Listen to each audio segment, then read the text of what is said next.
Mick, you listened to the Shadow Chancellor, Rachel Reeves. What did you make of her speech? Well, I didn't listen to all of it because I was most of it I've heard it was just listening to you just now. I was in fringe meetings and doing meetings with other people. But I think I understand the message that there's going to be iron discipline and she's going to be the Iron Chancellor. I don't know if that was Bismarck or somebody going back in the day. Look, I understand the messaging they're putting. I understand their stance, but we will be pressing, as all the trade unions are, for some bold policies. And if we're going to rescue some of our working class communities, if we're going to address the issues that the people are facing, it will require Labour to find some funding and to find some sensible policies that address all the issues that we've got, which includes housing, education, health, rights at work. I could have a list as long as Peter was just trying to get through there, but they're all going to need some assets to be dispensed in favour of a new economy and a new society, really. Can I ask you about the union's general view of the government, of the Labour Party at the moment?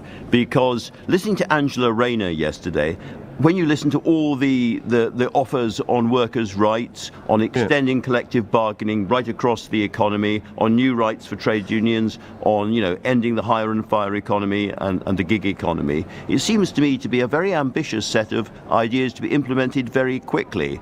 And I wonder if some of your colleagues are looking a gift horse in the mouth with the wrong expression on their faces.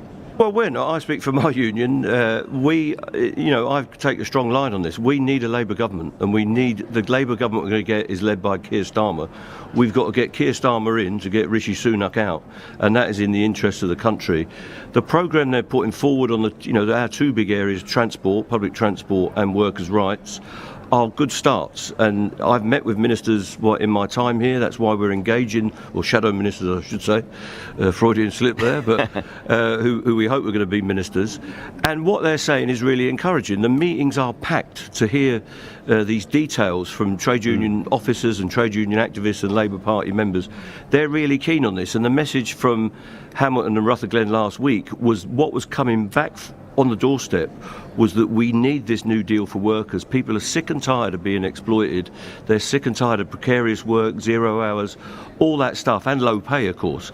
And they want these workers' rights to enable the trade unions to get on with the job of negotiating deals, but also to give individual workers' rights and stop things like P&O. So we're not looking at gifted horse in the mouth, but we're going to be strong and assertive in our relationship with our political friends. Of course, because I picked up exactly the same thing about Hamilton and Rutherglen, which was that the workers' rights package was really, really important on the door. Really popular, yeah. If you put it together, it's transformational, isn't it? Well, we hope so, because we've had 40 years of deep embedded Thatcherism, and the Blair government didn't do anything about it, and the EU didn't do it. Everybody says to me, oh, you could have had all these rights.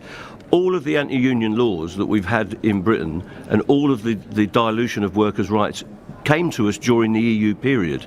They haven't been corrected since the EU period, but Angela Rayner and Keir Starmer's team have got a chance to correct that, which will give a square deal for workers at the workplace in the medium term.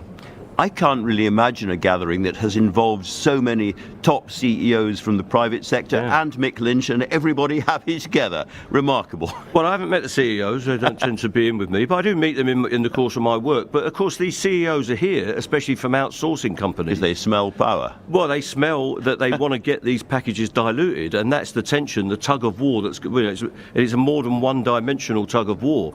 So there are CEOs, there are business interest groups, there are employers groups that we haven't heard from a long time, the engineering employers federations and all sorts of people, but big outsourcing companies. And one of the key platforms of the New Deal is the biggest wave of insourcing in history, and that's got to be delivered, and this exploitation model has got to be curtailed, and we get back to a proper standing for working people.